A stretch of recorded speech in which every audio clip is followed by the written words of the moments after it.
আজ একটা বাস্তব কথা বলছি শোনা।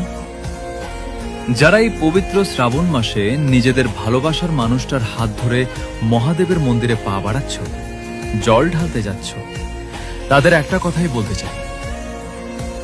আজ যেভাবে দুজনে একসাথে শিব মন্দিরের পানে হাঁটছ, জীবনের কঠিন থেকে কঠিনতম পথগুলোতেও ঠিক এভাবেই একে অপরের হাতটা শক্ত করে ধরে রেখো। জল ঢেলে মন্দির থেকে বের হওয়ার পর যেন এই অজুহাতগুলো না শুনি, বাড়ির লোক তো মানছে না, তোমার আয় বড্ড কম, কিংবা আমাদের জাতটা যে আলাদা।